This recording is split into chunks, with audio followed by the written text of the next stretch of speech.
আমি আমার জীবনের এই প্রথম এতটা দূরে গিয়ে শ্যুট করলাম। আশা করছি এই শ্যুটের রিলগুলো তোমরা সকলে দেখেছো আর অনেক অনেক ভালো লেগেছে তোমাদের। আজকে আমি এই শ্যুটের ব্লগ ভিডিওটি শেয়ার করব যে একটি ডার্ক লিপস্টিকের থেকে নিউড লিপস্টিকে কি করে পরিণত হলো, আর আমি এতটা দূর লোকেশনটা কোথায় গেলাম। নমস্কার, আমি মমতা বর্মন। কোচবিহারের একটি গ্রামে আমি আর আমার বৃদ্ধা ঠাকুমা বসবাস করি। আজকে আমার শ্যুট আছে জলপাইগুড়ি পাহাড়পুরিতে। আমি আজকে সকাল সকাল স্নান করে রেডি হয়ে গিয়েছি আর পাখিকে কোলে নিয়েছি। খুব খারাপ লাগছিল, কষ্ট হচ্ছিল পাখিকে রেখে যেতে বাড়িতে। ওর মা ও বাড়িতেই থাকবে, ও আমার কোল থেকে নামছিল না, অনেক ভুলিয়ে ভালিয়ে ওকে বাড়িতে রেখে আমি বেরিয়ে গেছি। তোমাদেরও কি এরকম হয়? কোনো ছোট পুচকি বাচ্চারা বাড়িতে থাকলে কি এরকমটাই ঠিক হয় কি না আমাকে কমেন্টসে জানিও।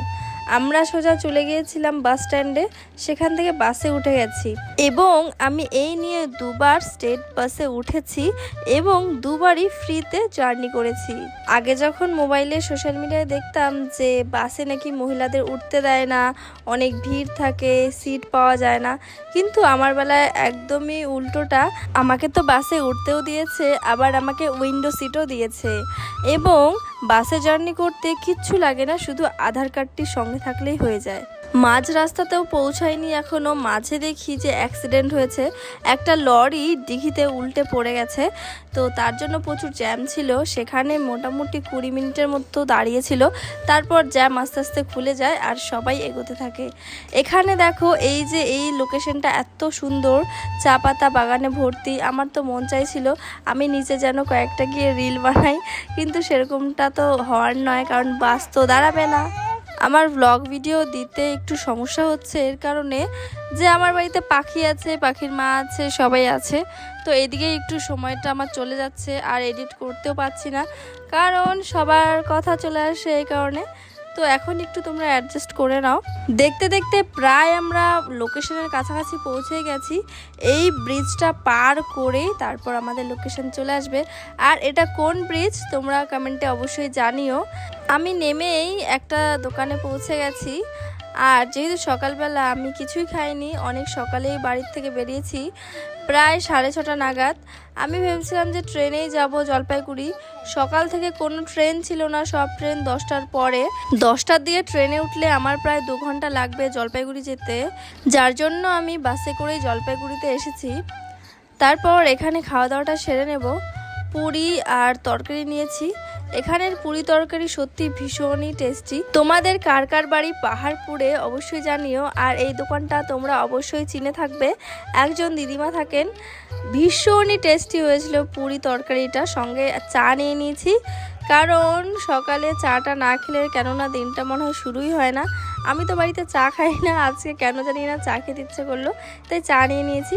খাওয়া দাওয়া সেরে এবারে দিদির কাছে লোকেশনটা শুনে নিলাম আর টোটোওয়ালাকেও বলে দিলাম এই হচ্ছে পাহাড়পুর। তারপরে আমরা টোটোতে উঠে একদম দিদির লোকেশনে পৌঁছে যাব। আমি যে এত দূরে এসেছি আজকে আমার তো একদমই মনেই হচ্ছে না। আমি মনে হচ্ছে এই তো বাসে উঠেছি আর এই তো পৌঁছে গেছি। এটা হচ্ছে দিদির বাড়ি এবং স্টুডিও দুটোই। আমরা পৌঁছেই একদম গিয়ে রেস্ট করছিলাম। তারপর বাবা আওয়াজ করে না। তারপর দিদি আমাদের শরবত খেতে দিয়েছে। এত গরম, মানে কি বলবো, আর গরমে তো ফুলগুলো মুচড়ে গেছে। বাবা তুমি ওটা বন্ধ করো বাবা, আমি ভয়েস দিচ্ছি তো সোনা। আমাদের বাড়িতে পাখি আছে তো, ও এত খেলছে এখন। যাই হোক, এই ভয়েসটা আমি আর কাটছি না, কারণ আমি যদি এরকম কেটে কেটে করি আমার অনেকটা সময় লেগে যাবে। এবারে দিদি আমাকে সাজানো শুরু করেছে। তো আমি আজকে চলে আসছি এই দিদির এখানে। আমার তো এখানে এসে খুব ভালো লাগছে। এবারে দেখার ভালো আছে আমার এই লুকটা কিরকম আসে। তোমরা বলো, জানিও কেমন লাগলো ওর এই সুন্দর লুকটা। হ্যাঁ, এখনো হয়নি, একটু পরে তোমরা দেখতে পাবে। চলো চলো টাটা। চলো, আমাদের আজকের বেস মেকআপ ডান হয়ে গেছে। তো এখন আমাদের ফুল লুক দেখতে আর কিছুক্ষণ অপেক্ষা করতে হবে। তো তোমরা দেখে জানাবে যে তোমাদের এই সুন্দর লুকটা কেমন লাগলো।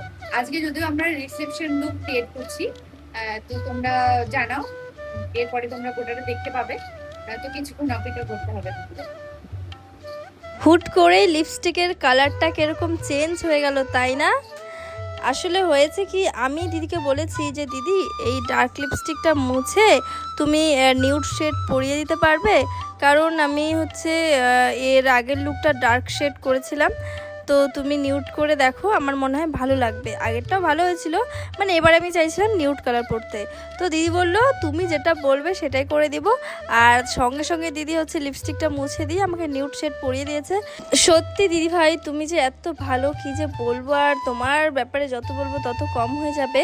যাই হোক, এদিকে হচ্ছে আমাদের প্রায় মেকআপ ডান, এখন হচ্ছে জুয়েলারি পরানো হচ্ছে। দিদি ভাই জানো, তোমাকে না একটা কথা বলা হয়নি সেদিন, তোমার ফেস আর আমার বর্দির ফেস একদম হুবাহু ডিটো মিলে যাচ্ছে। মানে আমি বাড়িতে এসে আমাদের ভিডিওগুলো যখন আমি দেখি, তোমার স্মাইল, তোমার ফেসটা অনেকটাই আমার বর্দির মতো দেখতে। আমি না আমার বর্দির একটা ছবি তোমায় পাঠিয়ে দেবো। আমি এখন শেয়ার করতে পারছি না তোমাদের সাথে আমার বর্দির ছবি, মানে একটু রেস্ট্রিকশন আছে এর জন্য। কখনো যদি সুযোগ হয় অবশ্যই শেয়ার করব, নয়তো বা আমার অনেক আগের হলো পোস্টে আমার দিদির সাথে আমার ছবি বা ভিডিও পোস্ট করা আছে, তোমরা দেখে নিও কেউ যদি দেখতে চাও। কিন্তু দিদি ভাই কি বলবো, তোমার ফেসটা মানে তুমি হাসলে একদম আমার বর্দির মতো দেখায় তোমাকে। আমি 2-3 জনকেও দেখাই, আমার ছোটো বোনকেও দেখাই, ছোটো বোনও বলে হ্যাঁ একদম বর্দির মতো দেখতে লাগছে। যাই হোক, এই প্রথম আমি কোনো শ্যুটে একদম সিঁদুর পরছি, মানে সিঁদুর পরলে যে মুখটা এরকমভাবে চেঞ্জ হয়ে যাবে আমি ঠিক ভাবতে পারিনি। মানে সিঁদুর পরার পর মুখটা একদম পাল্টে গেল, এত সুন্দর আমাকে লাগছিল, মানে সত্যি আমি নিজেকে নিজেই কমপ্লিমেন্ট দিচ্ছি, তোমরা কি আর কমপ্লিমেন্ট দেবে। আমি আমার নিজেকেই খুব ভালো লাগছিল দেখতে, মানে একদম আলাদা অন্যরকম, মানে খুবই সুন্দর একটা মানে হচ্ছে বউ লুক আসছে। তোমাদের বিশেষ দিনে তোমরা যদি এরকম একটি সুন্দর সাটেল মেকআপ লুক তোমরা পেতে চাও, তাহলে অবশ্যই অঙ্কিতা দিদিভাইয়ের সাথে তোমাদের যোগাযোগ করতে হবে। দিদিভাইয়ের ফোন নম্বরটি আমি ক্যাপশনে মেনশন করে দিয়েছি এবং দিদিভাইয়ের প্রোফাইলটাও আমি ট্যাগ করে দিয়েছি, তোমরা দিদিভাইয়ের সাথে খুব সহজে যোগাযোগ করতে পারবে। সাজানো প্রায় শেষ করে আমরা খেতে বসেছি, যেহেতু আরও শ্যুট করব অনেকটা সময় লাগবে, এই কারণে আমাদের আগে খেয়ে নেওয়াটাই ভালো। আর আমরা বিরিয়ানি খেয়েছি, বিরিয়ানিটাও খুব দারুণ ছিল দিদিভাই, তোমাকে অসংখ্য ধন্যবাদ। তো চলো এখন তোমাদের মমতার ফাইনাল লুক দেখিয়ে দেব। তো তোমরা এক্সাইটেড তো? চলো, তো তোমরা দেখে জানাও ওর এই মিষ্টি লুকটা, রিসেপশন লুকটা তোমাদের কেমন লাগলো। তোমরা কমেন্ট করো যাদের যাদের ভালো লেগেছে, তোমরা জানাও যে এই লুকটা তোমাদের কেমন লাগলো। একদম ইউনিক এটা, অন্য দিনের মতো একদমই না, সব কিছু একদম সাটল করেছি আমি, সিম্পল সাটল, ও যেমন চেয়েছে ঠিক তেমনি করেছি। তো তোমরা দেখে জানাও ওর আজকের লুকটা কেমন লাগলো।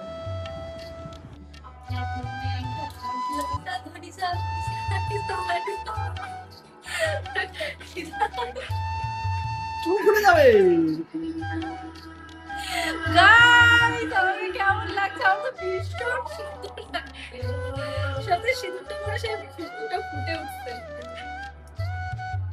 শোনো, আমি আয়নার দিকে তাকাই, মুখে ঢুকাই দাও ক্যামেরাটা, নাও।